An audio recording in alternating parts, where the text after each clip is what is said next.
didn't mute, right. All right, we are going live, connecting students. We are now live. Hello, everybody. Yay. Welcome back and welcome, I guess, for the first time for some of you. We just finished a fascinating talk from Chris Yankee, UW Stevens Point professor, on tracking in your backyard. And we just had a fabulous conversation. And now we're going to continue the conversation here on YouTube live. Yes.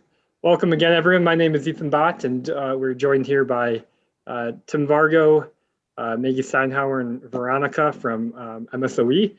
And we are excited to share with you our January Phenology Yardversity event, where the theme is animal tracks. For much of, at least the upper country, winter is a great time to look for animal tracks. And that's why our theme for this month is animal tracks, because there's likely snow, and I know through the Midwest and moving towards the east, there was that massive blizzard, and over the Great Plains, I saw there was like 50-mile-an-hour winds and over a foot of snow. So there's plenty of snow.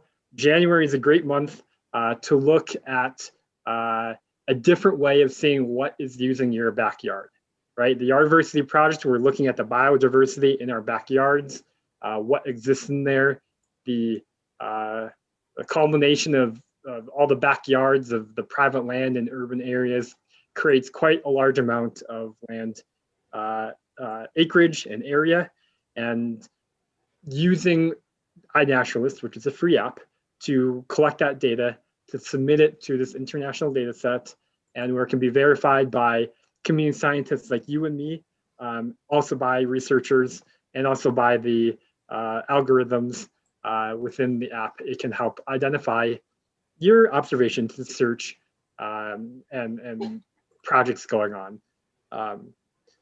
So through the schedule for today is we're going to spend the first few minutes, first 10 minutes or so talking about the project, talking specifically about animal tracks, some pros and cons on taking pictures and submitting it to the iNatural database.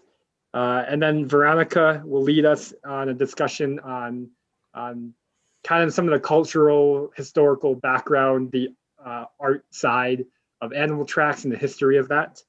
And then we'll follow up with at any time we'll answer any questions you have about animal tracks if you need some help on identifying, if you're having struggles submitting things to iNaturalist, things of that nature. And then of course at 11 o'clock Central Time, we will move into nature-based trivia, where we have plenty of questions on animal tracks and things like that. Before we begin, for those of you that don't know how to use iNaturalist,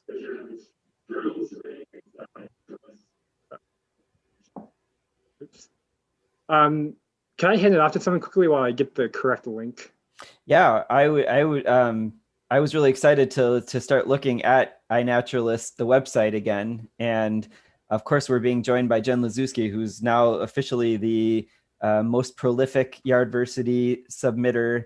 And it was awesome that she got to go down to Florida and get some photos down there. Ethan, I hope we hear a little bit about some of your recent submissions from Colorado. Pretty exciting.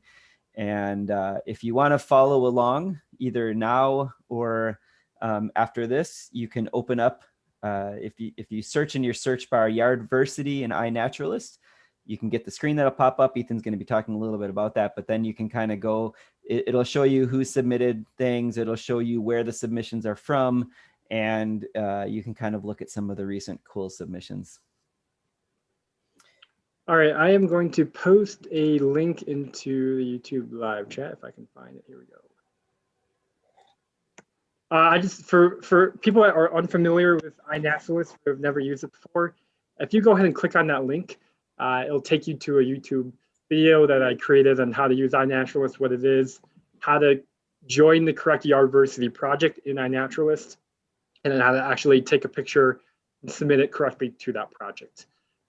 So please let me know in the chat if you have any questions about that at all. All right, I'm going to move into submitting animal tracks specifically for iNaturalist. Usually, when you think about submitting photos to iNaturalist, you're thinking about capturing a photo of a living organism. You know, a tree, a plant, an ant, an insect, a bird, a squirrel, something of that nature. But the really cool thing about iNaturalist is that you can submit photos of evidence of a living organism, right? An animal track is not a living organism. Scat is not a living organism. There is living organisms in it, but generally based on the photo, it's, I guess, technically not a living organism when you submit it, because you're submitting a scat based off of another organism. So it gets a little complicated. There are a lot of cool things that you can submit to iNaturalist, but scat and animal tracks are two of the things that you can submit. Now, one of the things that you want to be aware of submitting observations of animal tracks to iNaturalist is making sure you have a quality photo. And Chris Yankee in the previous lecture was talking about going out at the right time of day to seeing the best and the most crisp animal tracks. And he recommended going in the morning when things are still hard and firm from the night, and then you get both the nocturnal and the early morning critters that are moving about. If you take it later in the day or later into the evening, you know, wind, sun, other animals are moving around and can kind of destroy the quality of the track. Obviously, animal tracks can be hard and people struggle to identify them. So having it as clear, the best quality picture of that track is most ideal. So early in the morning, getting a picture directly from above, and ideally maybe seeing its pattern, like seeing if it's a trot or a gait, kind of seeing it so you can see the direction of travel. And then having something to measure the size of a track is important. Ideally, a ruler is the best thing, so you can lie it right down on the track. And then when you take the photo, you know exactly if it's 1 inch or 10 inches wide, or the length of the stride is 10 inches or something like that. So laying a ruler down is really ideal. If it's really small, you can use a penny or a coin, something that's kind of universal in size. There are other options, as Chris recommended. You could go back into your app and estimate the size of the track using an app. And I don't know how the app does it, but I'm sure there's a way that it does it pretty accurately. Another way to do it, obviously sometimes you're just walking around and you just happen across the track and you don't have a ruler in your back pocket. You can use a footprint, or you can place the footprint's probably better, but you can also use your hand.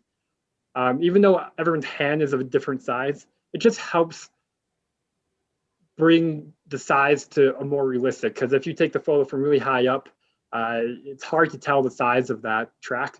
But if you have a hand, a ruler, or a penny, some type of object next to it will help people identify it later.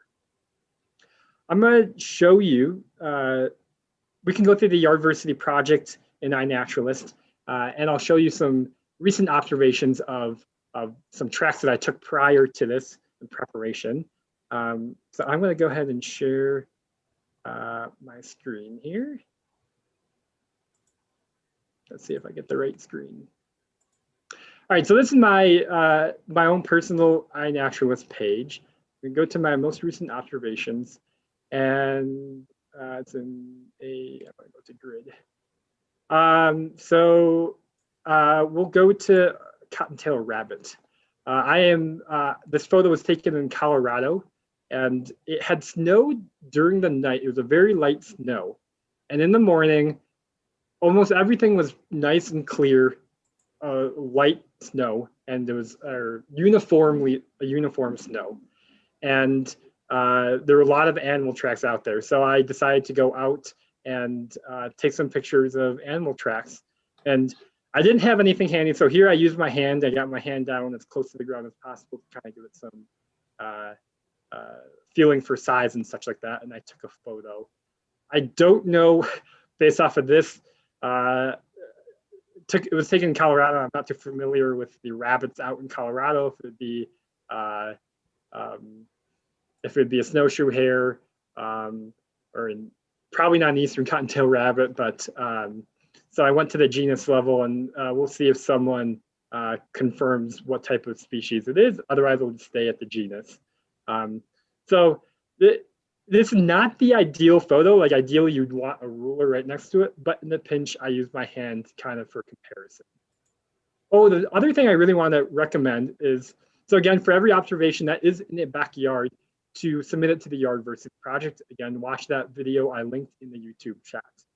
The other thing I did is I actually joined another project, and I'm going to encourage you all, if you're really getting into this, is to join the North American Animal Tracks Database project and to actually share it to that project as well. You're then going to link it to people who are either real experts in the animal tracks or who are just really big nerds about it. And you'll get more likely a chance of your track being identified if you attach it to this project. So again, that's the North American Animal Tracks Database. You can see they have a boatload of observations. I'm sure we could check some of them out.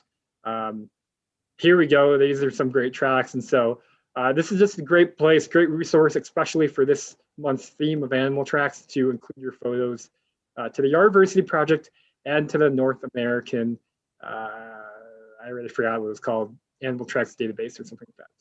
Here's a great example of a ruler with looks like scat. Sand is a great way of capturing an animal track. Snow, mud, that's a really cool track of that American black bear, stuff like that. So I encourage you to use those that resource as well. And then I'll show you one other observation that I had. I was outside and I happened to look over and I saw a weasel. I've actually never seen a weasel in its white coat, so I was pretty excited to see a white weasel with its winter coat, white. And so you can see I left a little note here down here, spotted an all-white weasel-like creature, skinnier than a squirrel, its winter coat, and to get a photo of its tracks. Obviously, the weasel is very quick and it hides very well, so there's no way I was going to get a photo of it. But immediately after I saw it, or soon thereafter, I went out to the general area where it was to take a picture of its tracks to hopefully help aid in that identification of the weasel, right? Because iNaturalist is a photo-based verification, authentication type app. And so I know I saw some type of weasel, but it helps a lot to have a photo. So I was hoping the track would help confirm my observation of the weasel. Now, I submitted as a short-tailed weasel. I wasn't really sure if it was a short-tailed or a long-tailed. I probably should have submitted as a weasel because I'm not an expert in short-tailed and long-tailed weasel tracks or in exactly what they look like with a quick glance. And then we had a user comment saying these tracks were probably too large for a short-tailed weasel. And they reminded that the long-tailed weasel also turns white in winter. So they recommended the genus weasel the genus weasel, and I agreed with that. So it's better to not be too precise and to be more general. And so we know it is a weasel, but we don't know exactly what type of weasel it is unless someone in that North American Animal Tracks Database is a really, really good expert and can tell from this one picture what type of species it is. So with that, I hope you all get outside to your backyards if you have some snow. If you don't have snow, maybe there's some mud, some dirt, some sand.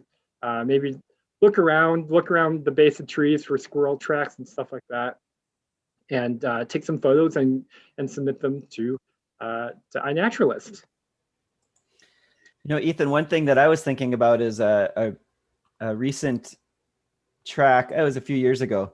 We saw a track that was probably a dog, and it was probably not fresh, but the snow was melting. And so as the snow melted, the track spread out and it looked like it was a grizzly bear. And I've seen that a couple of times where the snow kind of melts. It's like if you take a picture an image on your computer and you resize it.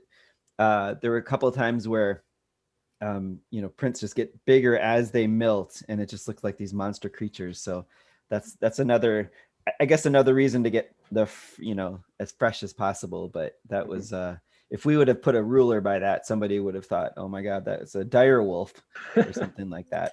It happened on the bird walk yesterday, actually. There were some very, very huge dog prints. And some of them seemed way bigger than others. And probably my favorite thing that Chris Yankee said earlier is that tracking is and I'm not gonna say it as eloquently as he did, and maybe some of you can do this better, but it's not about being right or wrong, right? It's about looking at a story and telling a story and just and the clues. And so what was great about Ethan's weasel is that he saw the weasel, so he knew exactly what it was, and then he was able to go and look at the tracks and then kind of infer from that. And that's what I love about whether it's bird watching or tracking is, even if you're not right, even if you're not getting the species name, you can learn so much about the community, the ecology, the behavior, without knowing names. What was I going to say?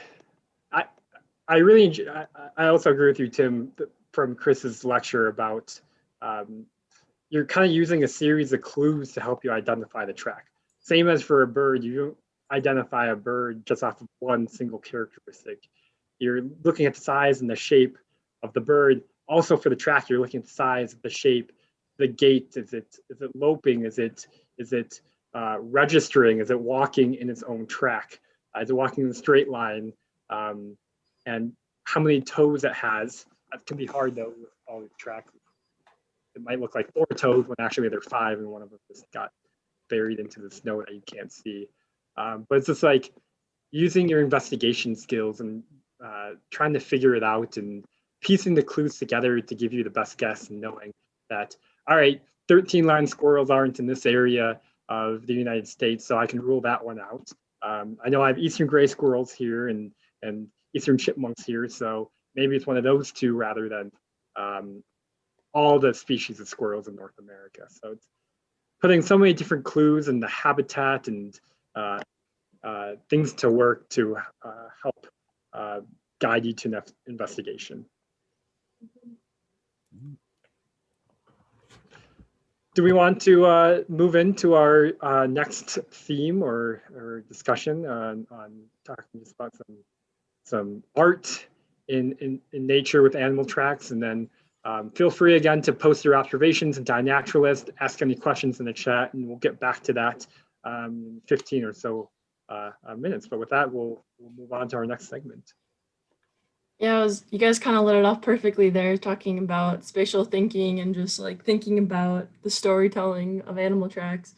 And it was interesting too, because the title of his lecture this morning was The Art of Interpreting Animal Tracking. And I think that's perfectly defined right there, because there's a kind of art to it. You have to like kind of think about what the animal's like going through, kind of, and see those tracks, you kind of imagine like maybe what they're doing, where they're going. Because in history, we've used animal tracking for hunting. So like we kind of identify animal tracks, so like what animals are doing, something that we might use for a meal, or what animals to avoid for our survival. And of course, nowadays we don't tend to do that. So like, what can we learn from these animal tracking? And you guys kind of put it off perfectly, is just like, you kind of think about that like storytelling and that clues. They use a lot of animal tracking nowadays as an artwork too. It's also a fun activity for children too, to get outside, to learn about nature and the animals, and then maybe imagine again the story or the journey that the animals are going on, and then how they can portray that. So what do you guys think you could like learn from the art of tracking, and how you could apply it to other aspects of your life?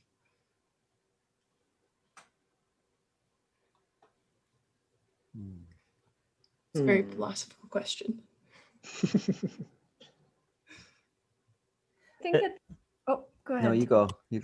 I was just gonna say, I think it's a really good exercise in I don't really know how to say this. Like zooming in order to zoom out.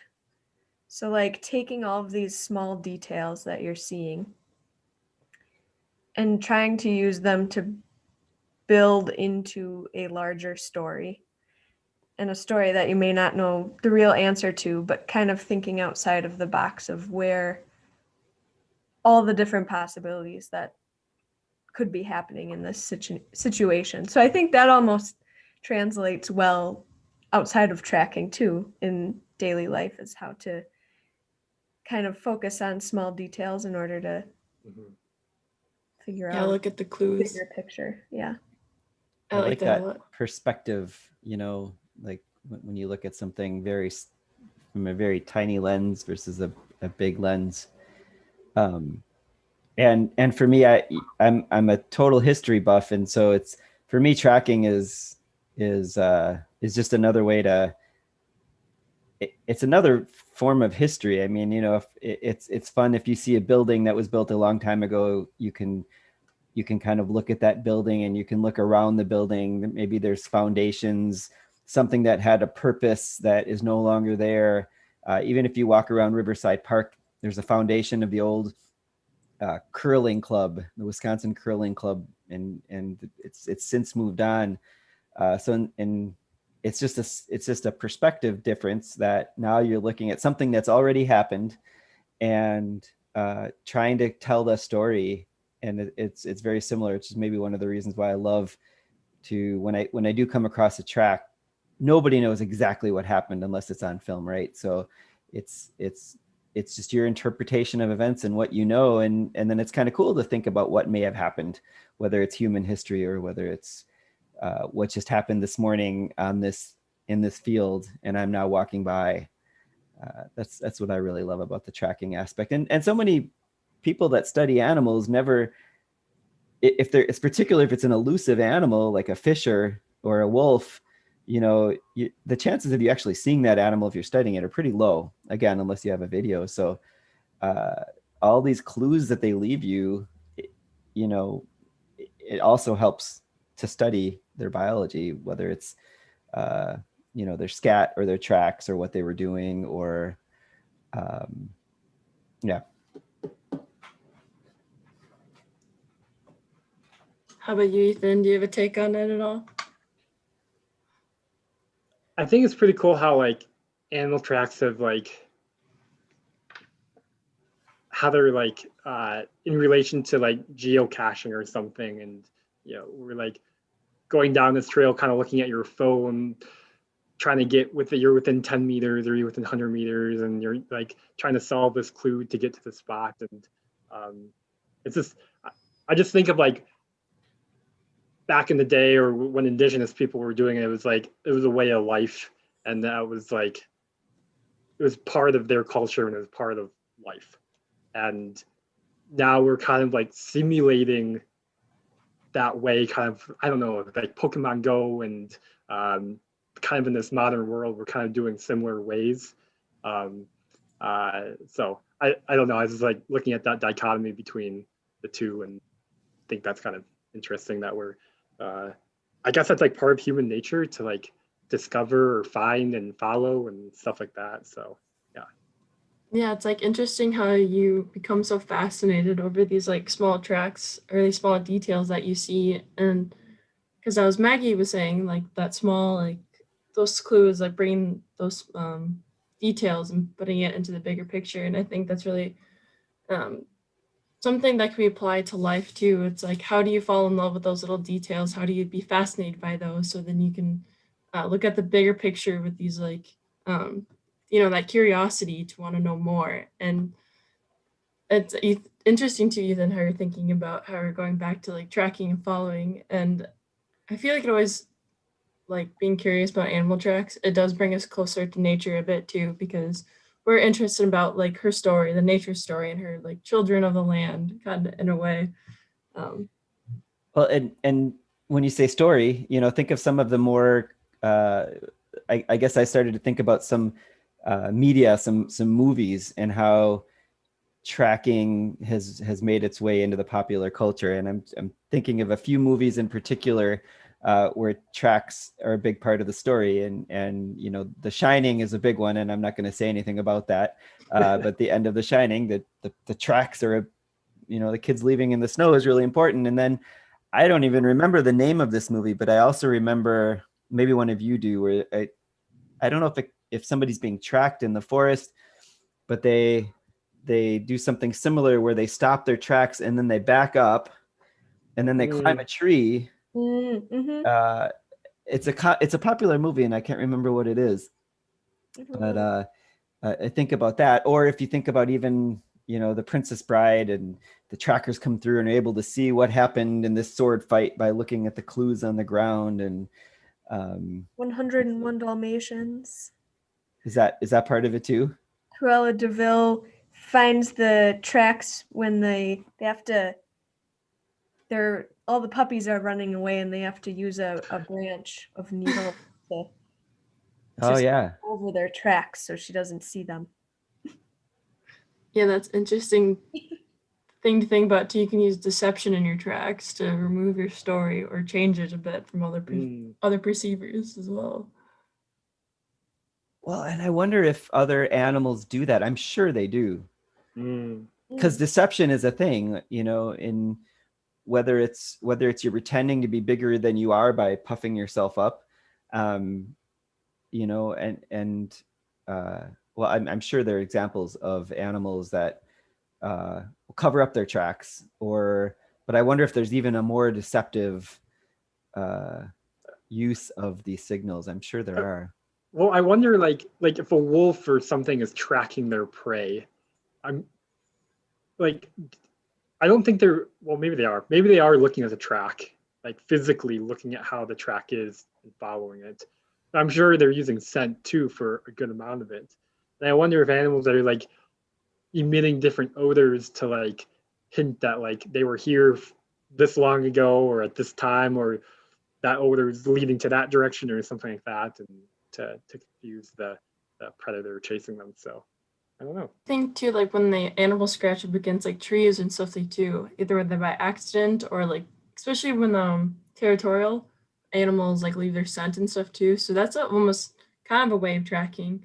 But what I thought about, Tim, you were talking about deception. There's I'm not sure if you guys are familiar. Like I think it's like they're like very cuttlefish, I think they're called.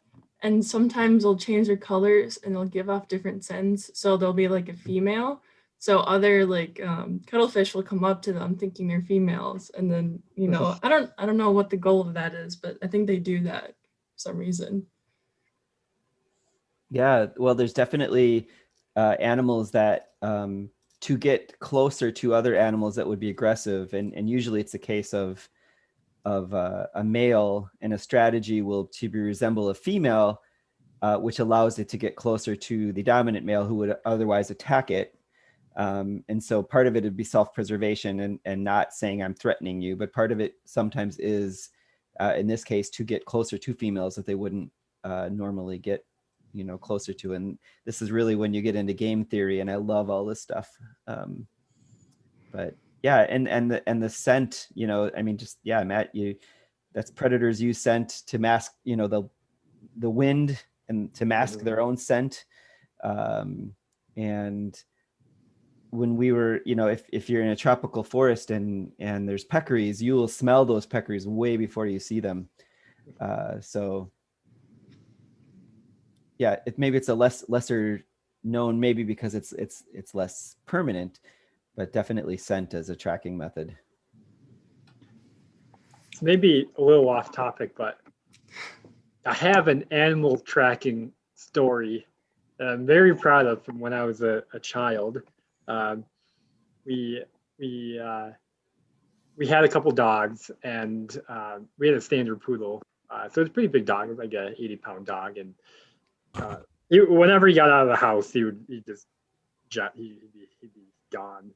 And this happened in winter, and our dog got out of the house, and you know, the whole family were all like running after our dog, trying to find him, and we're like, we don't know where he is. And usually when we like say like, oh, we're going in the car, or like open the car door, he'll come running back. He didn't come running back this time. And so we're all like scrambling to find our dog. And I remember I found our dog, and I brought him back, and everyone's like, how did you find Spiller, our dog? And I frankly was like, oh, I just followed his tracks. And I had more of like the nature interests in my family. And so they were all very impressed by my tracking skills. But I'm pretty sure it snowed quite a bit the day before.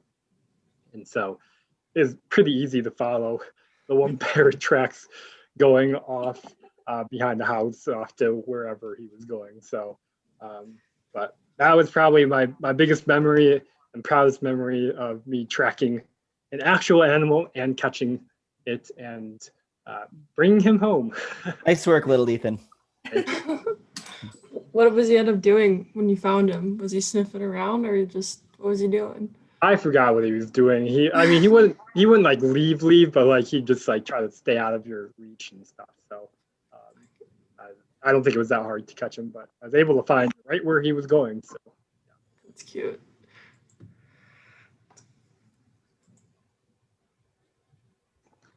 Well, do we have any other thoughts, or should we kind of move on and more into a general conversation on tracks and winter type things?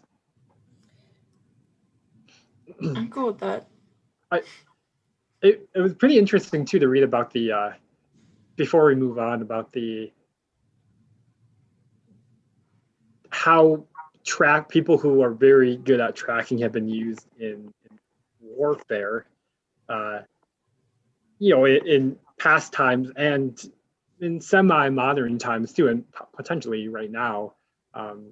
But expert trackers are really able to pick up on so many tiny details and are attuned to nature in such a way that it's probably really impossible for us to understand.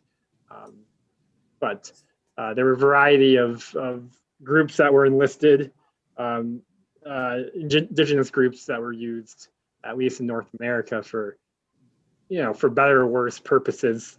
But it's just the fact that it's interesting is that they were used, that tracking has been used in warfare, and you wouldn't really think of that happening and stuff. So yeah. Well, and then you think of, tracking was a skill that could mean the difference of life or death if you could find your prey. And there still are some expert trackers around the world, which actually made me think of, if some of you remember, I don't know how many years ago it was, the Milwaukee lion.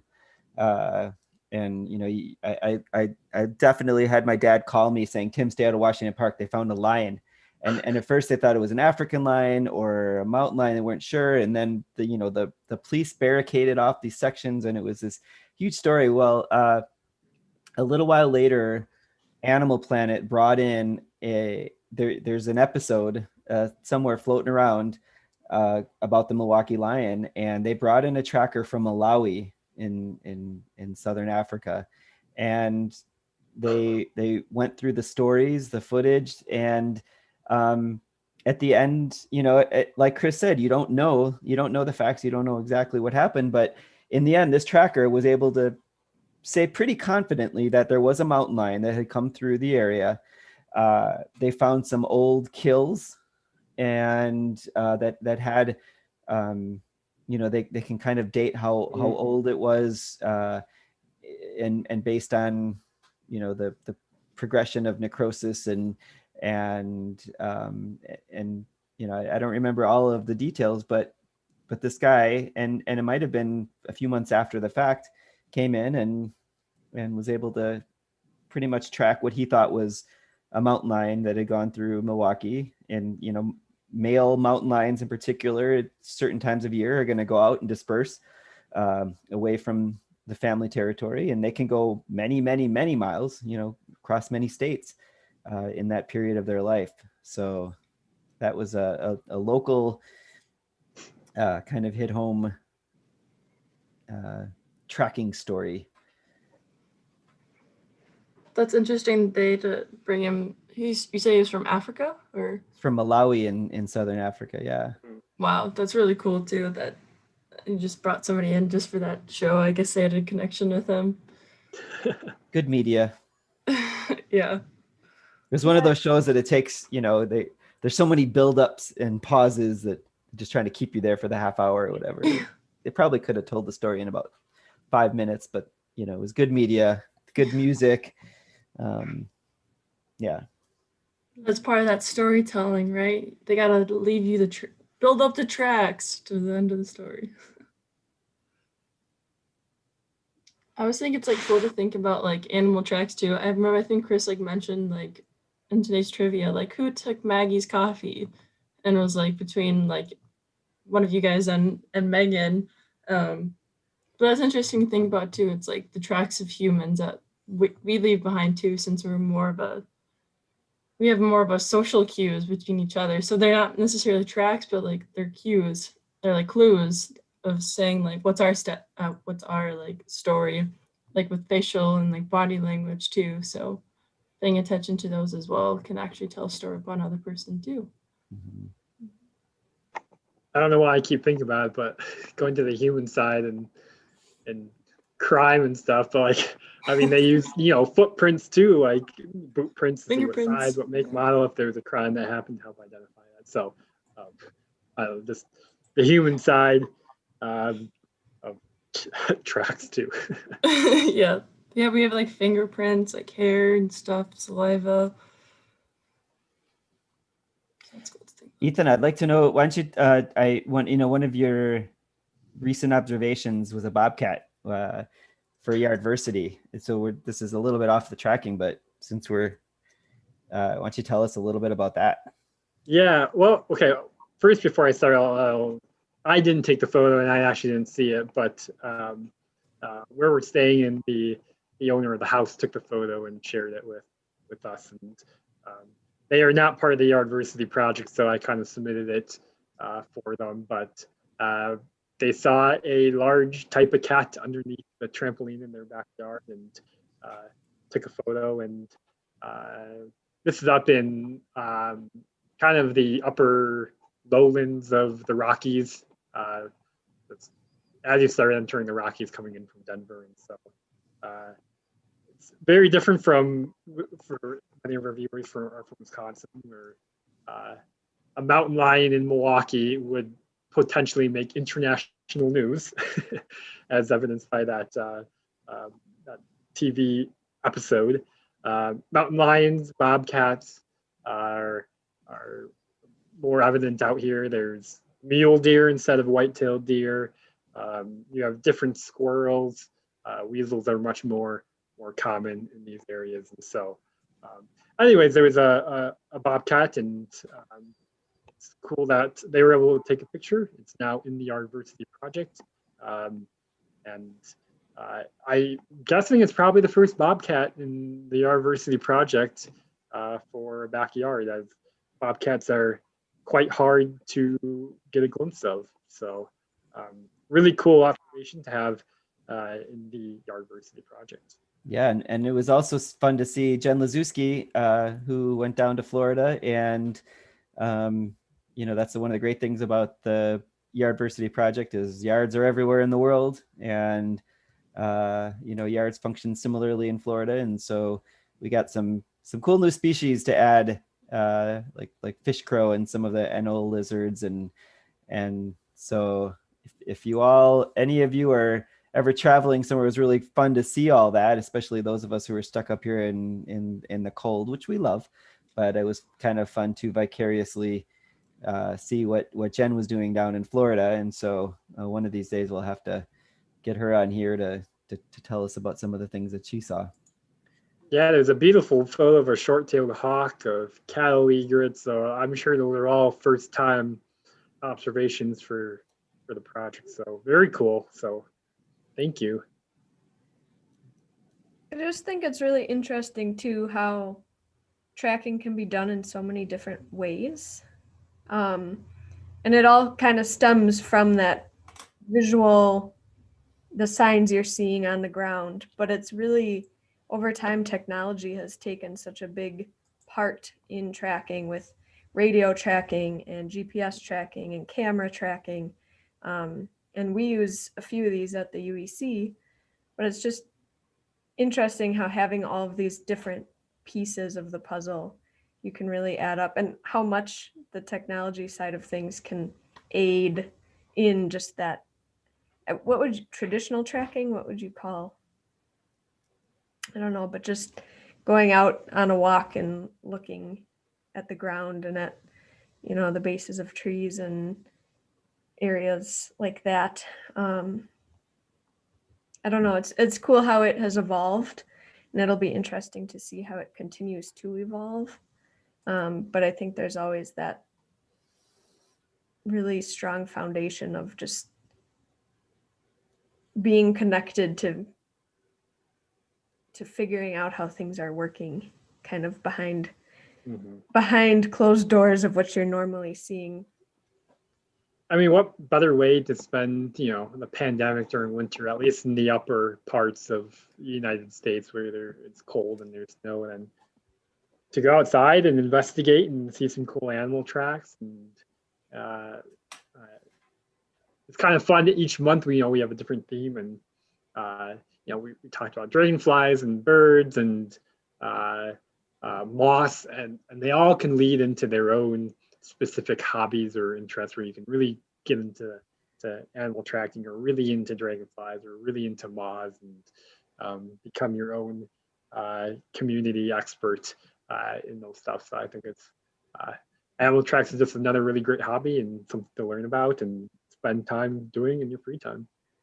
And I was also thinking about, so we talked about past and present and a little bit of the future, but somebody hacks into a computer, then there's others that look for clues as to where those hackers had been, and there's virtual clues. And I do know there's some projects in parts of the world where some folks that have been doing traditional tracking are given picture-based devices to help with research. And I imagine in some of these virtual video game worlds, there's tracking probably going to play a part in that too. It's just a different form of tracking, right? Yeah, Maggie, when you're talking about technology tracking, I feel like I see this on TV shows or cartoons. You can say take a picture of a tracking and it'll scan it, and then you quickly identify that for you or something. I feel like that's how I imagine the future in animal tracking. Very cool. Well, hopefully you were able to find some animal tracks in your backyard: the snow, the mud, the sand, the dirt. So if you have any of those observations, we'd love to see them in the Yardversity project. Just make sure you check the Yardversity project for each observation if you're already a part of the project. We'd love to see it. We'd love it to be part of the project.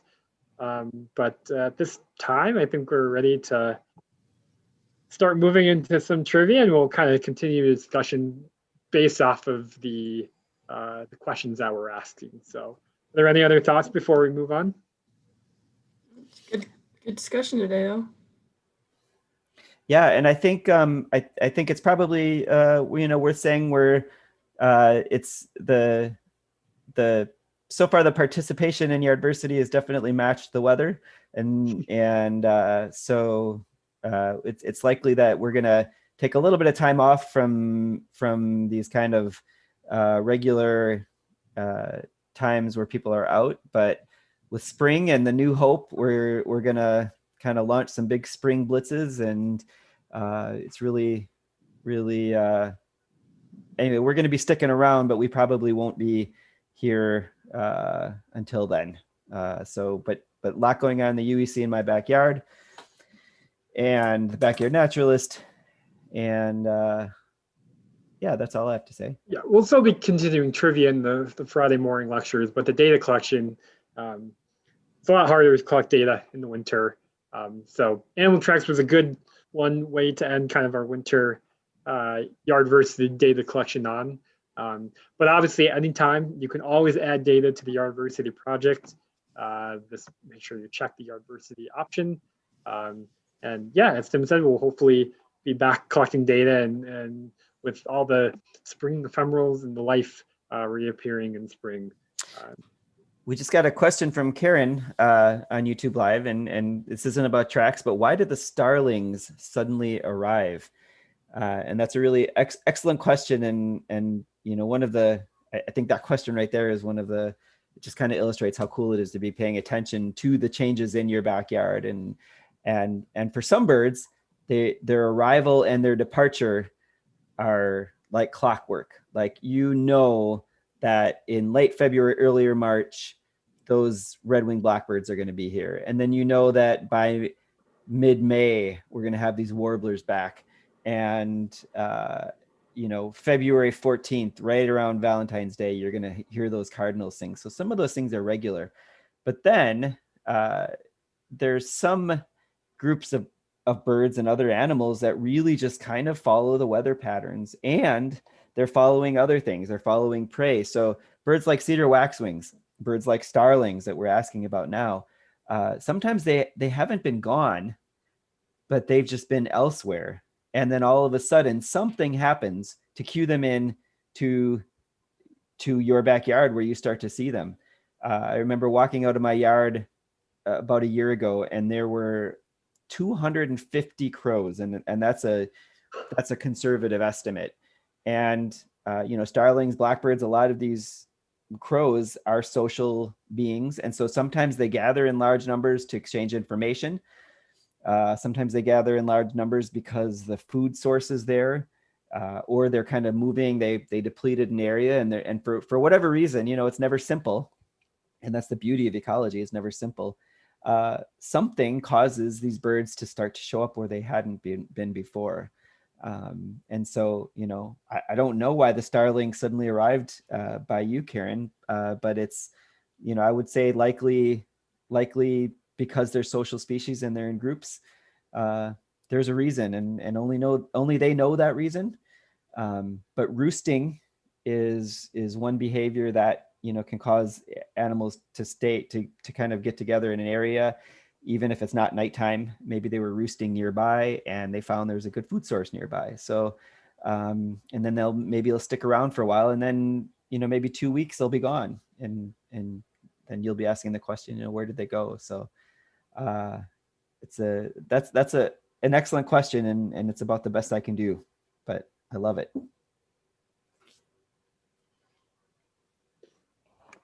All right. Well, why don't we go ahead and move into trivia? We have a mix of questions where it'll just be a straight question, and you can go ahead and submit your answer in the chat. Other questions will involve a photo to help you potentially identify the animal track.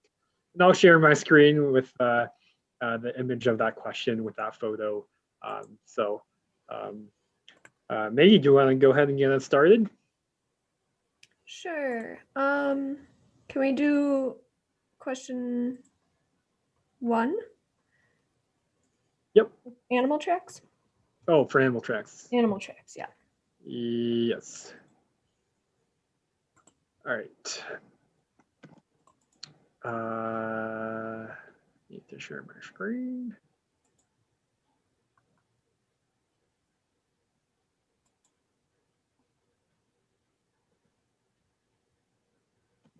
Okay. All right, hopefully you can see that. Can you all see that? Yes. Yep.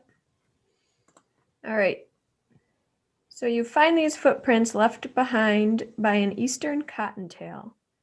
In which direction was this rabbit headed? Toward you or away from you? We could kind of think of this as a storytelling, as Veronica was talking about. We're going to go on the journey, a story, as we're going to pretend you're walking through the woods with some snow, and you're just observing the things around you, and this is the first thing you come across.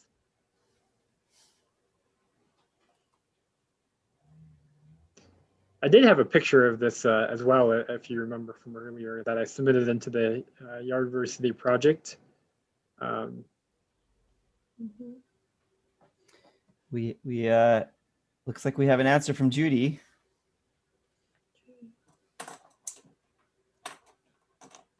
think that might be Pam. Where's that, Pam?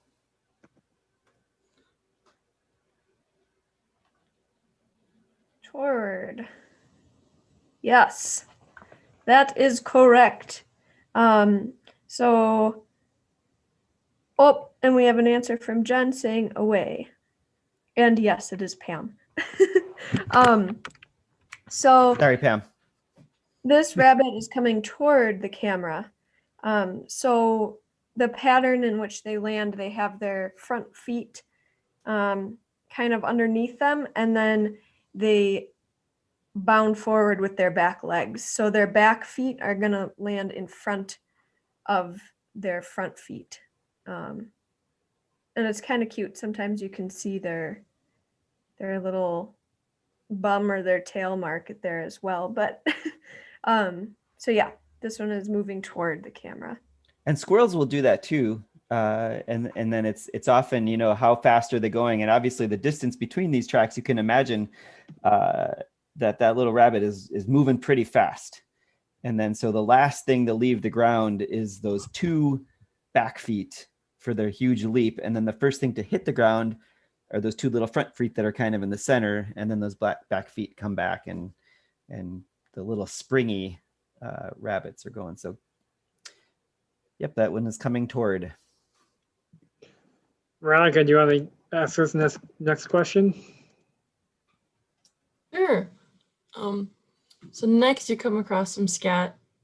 To what group of animal does this belong?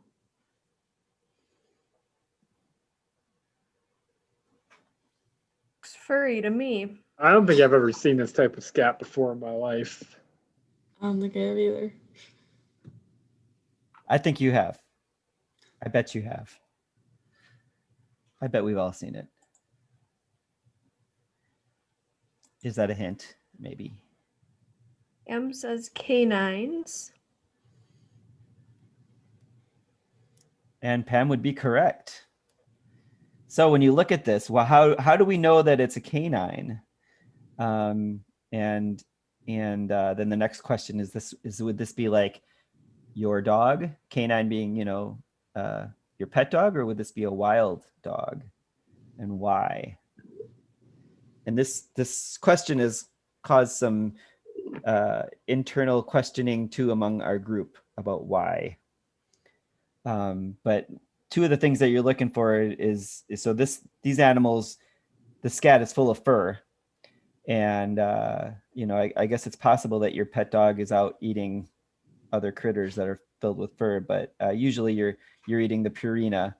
And then the other thing you're looking for with wild dogs is that kind of twist at the end. If you look at some of those pieces of scat, they're kind of twisted off at the end, and for whatever reason, the internal functioning of the intestines and the sphincter, that's a telltale sign of fox, coyote, or wolf, is that they've got the twisted off pieces of poo.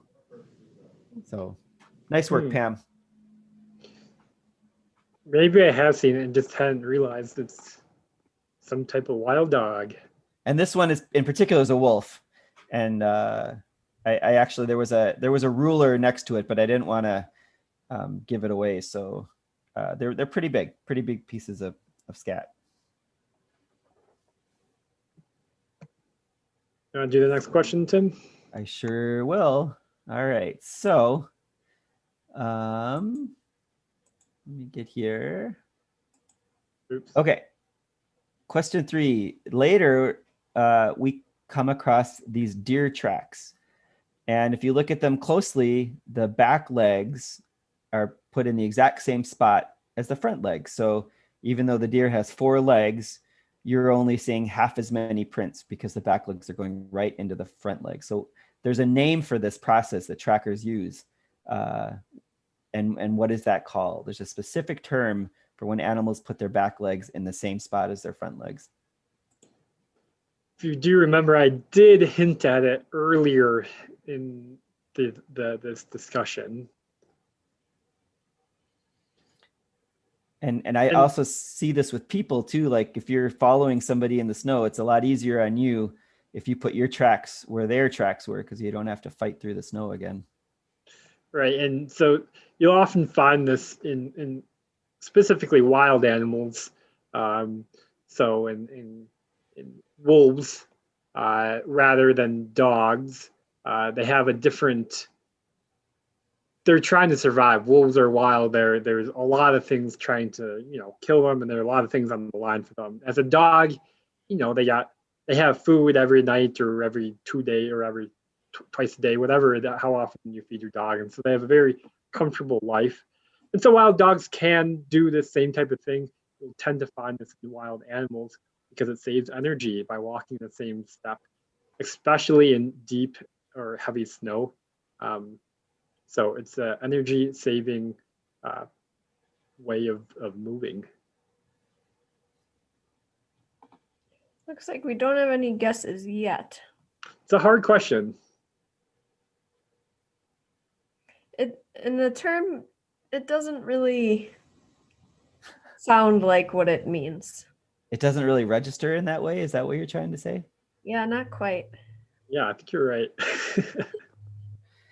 The term is registering. So if an animal registers, then they're putting their back feet in the same spot as their front feet have gone.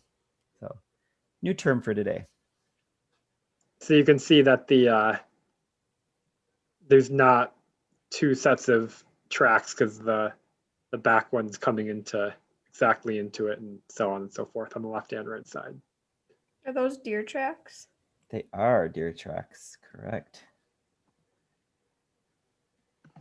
All right. Artiodactyl, is that what he said? Right? Oh gosh. Even-toed ungulates? Yeah, two-toed. I don't know what that one term was. Further down the path, you come across these prints from an animal that leaves separate tracks for each of its feet.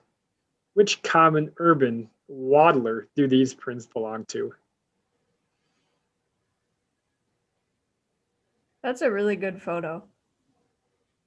It looks like it's on ice or on concrete and a very thin layer of snow with a dark background behind it. So that really helps make it pop. So this would not be registering. Correct. One print for each. Ooh, good guess. Muskrat. So that I love that guess, Pam. And one thing that I think, and I'm definitely not, and we got otter too. So I am not a tracker. I think muskrat would have slightly more webbed feet because they're more aquatic. And I don't know much about otter tracks. But I can tell you that this is a raccoon track. And I think oftentimes I'm deciding between raccoon and possum in backyards. And I think possums would be spread out a little bit more with a thumb in the back, at least for half of its feet. And I imagine otter tracks would just be really fun to see. And with a quick Google search, it doesn't really look like muskrat tracks have webbing that appears in tracks. Okay. And that they are actually very similar to raccoon tracks. It looks like muskrat tracks might be a little skinnier and longer rather than the raccoon. Good. So Nice. very good guess. All right. Oops.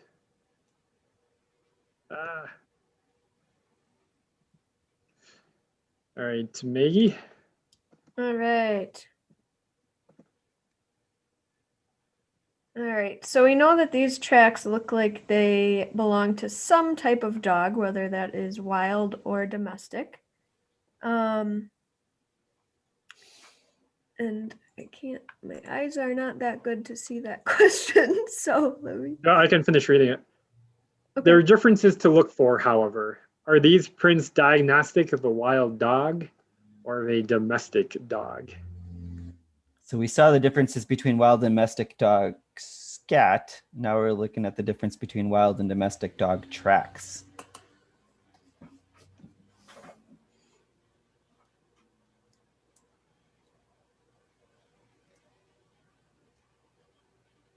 And it looks like this dog was going away from the camera. But it's interesting too because it looks like it might be dragging its feet a little bit. Because you see the snow kind of pulled. I'll admit I was a little confused, or it was hard for me to understand. When you see the toe drag, does that indicate it's going, depending on where you see it, does that mean it's going away or towards you? Because in the cat example he provided, I was sure it was towards me, but he said it was away. Right. So I thought the same thing. I think so. The deepest part of the track should be the direction that it's going in. So like with deer, they kind of have to sink in as they walk. So that deepest part is going to be going that way. But I ran into the same issue with that picture. This one I can just tell because of the pads, the toes are pointing up. So I wonder if that's a really interesting too, because Chris was talking about that snow air interface, and sometimes you'll glide into the snow. So this is a domestic dog, and the clues that you're looking for are really have to do with what is that dog's energy level and its need for being efficient or not. So your domestic dog gets fed on a regular basis, so when they're out in the snow, they don't have to worry about anything. So if this were a wild dog like a fox or a coyote, you would very likely see registering, which we don't. You would very likely see it go in a straight line, unless it was sniffing for something, or maybe it was doing something else. Because if it were registering going in a straight line, that's all about energy efficiency. So when your dog goes out, they don't really care too much about wasting energy, and maybe a little bit of that drag has to do with that too, like dragging the foot. So those are the telltale signs of, and we've seen this quite a bit on bird walks and things, the telltale signs that if it's a wild dog, it's usually in a straight line and perfectly registered. However, that is not always true, and so it's always good to look at all the clues, because the photo I'm pretty sure that Chris Yankee shared in the previous presentation, he showed the dog print, and it actually was registered. The back print walked right into the forepaw. So we only saw the prints. I didn't know if it was going in a straight line or not. But if they're walking on the sidewalk, maybe going in a straight line. So it is hard to tell. Wild dogs and domestic dogs can be difficult to identify. So we had two dogs, one registered all the time and one didn't. I would also imagine that if you're walking with a leash, it gives a little bit less, so yeah, that's a really good point, Ethan, like all of these clues, and we don't know if you're right or wrong. It's your best guess. Yeah. All right, moving on.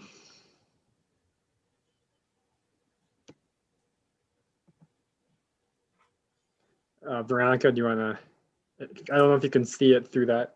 Yeah, I think I can.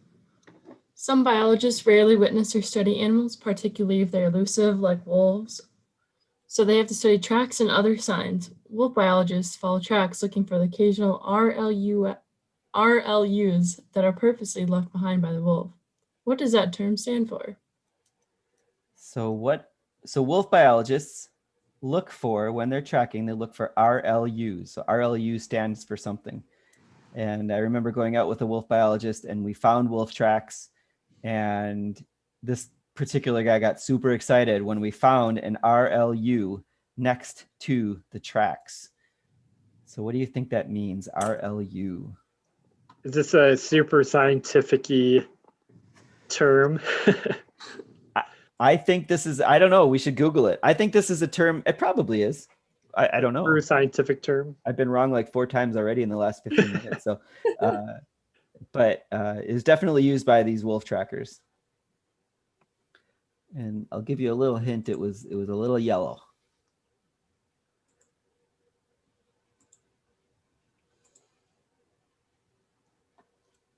Do dogs leave this as well? Is it, or specifically just Ooh. to wolves? So male dogs will leave this as well. So if you ever walk a male dog versus a female dog, you'll see one do the RLU, and you'll see the other do something urine. This is a very hard question. You may have the right idea, but it's hard. I think the female version would be maybe SU, like a squatting urination. So for the males, it's called a raised leg urination.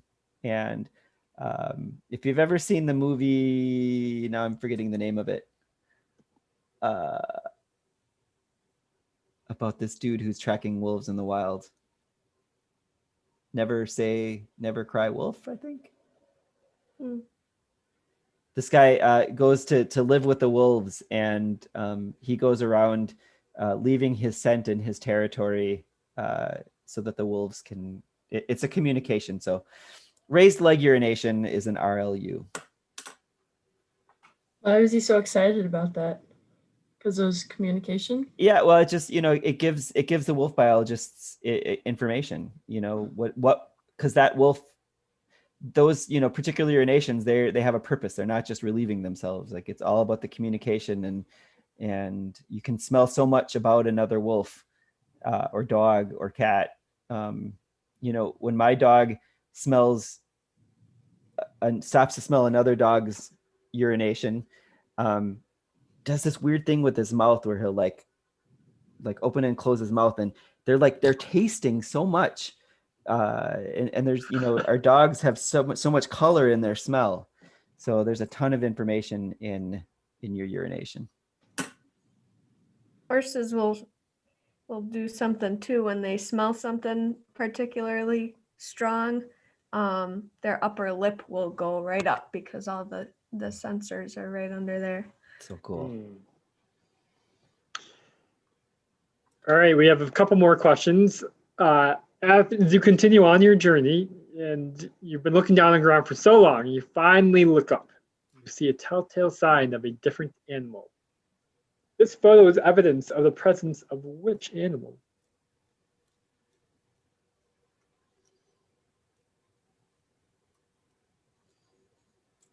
We have a little, what do you call it in a movie? A time anachronism, because all the other ones have been with snow, and this one has green leaves on it. Poor production value. Plot twist or plot hole. Ethan, I still like that you said your domestic dogs are fed every 2 days. I meant like twice a day. How often do people? Is that why they're running away, Ethan? Was it 3 times a day or 2 times a day? Different for everyone. We feed our dogs twice a day. Okay, twice. We got raccoon.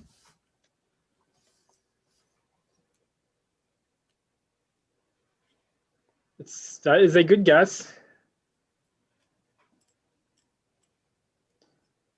Close, but maybe a little smaller than your average raccoon. It is the nest of a gray squirrel. They make really, really messy nests full of leaves and sticks kind of up in the branches of trees. Yeah, that's definitely much more of a common sight in the Midwest. Yeah.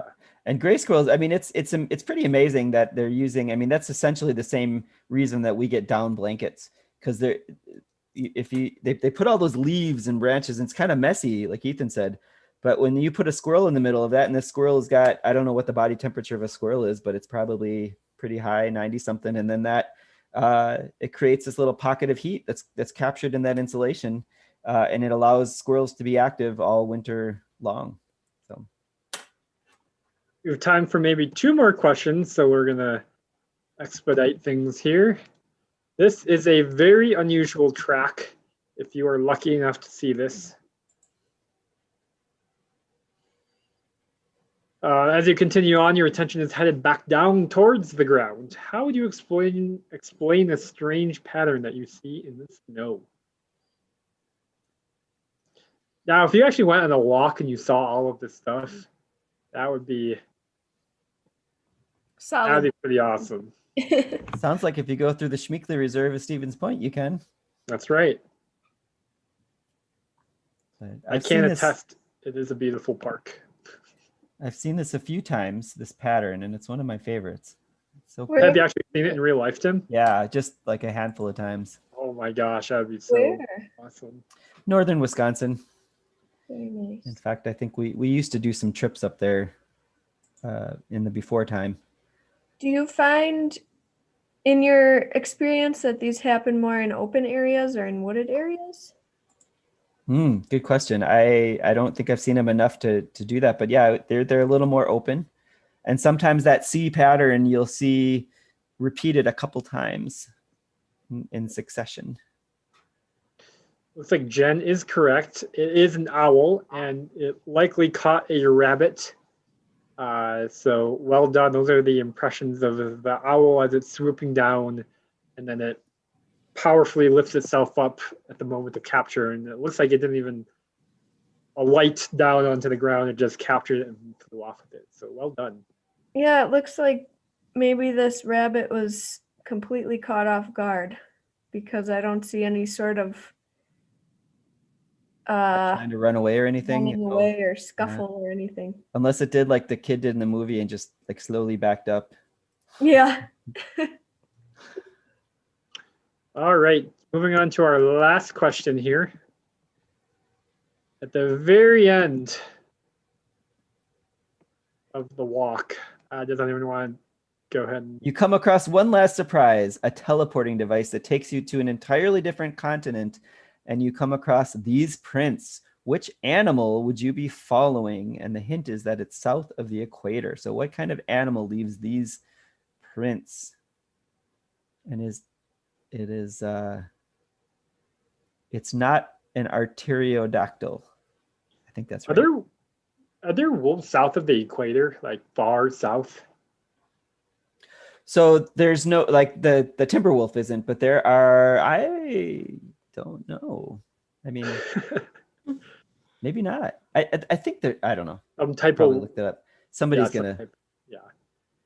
There's probably some wolves in Africa. Yeah. There's definitely wild dogs. There was like hyenas and stuff. A story recently about the dire wolf that I haven't read yet. I think it was in the New York Times or National Geographic or something like that, which was the largest dog ever. And I think it's in that HBO series that I never watched. Mm-hmm. Game of Thrones. Game of Thrones. They've got dire wolves in there. We have two guesses. This is a pretty hard ending question. We have tapir and gazelle. Is it tapir? Tapir. And a gazelle. It's quite a bit bigger and chunkier than that. What is it, Tim? This is a rhino. So it's an odd-toed ungulate.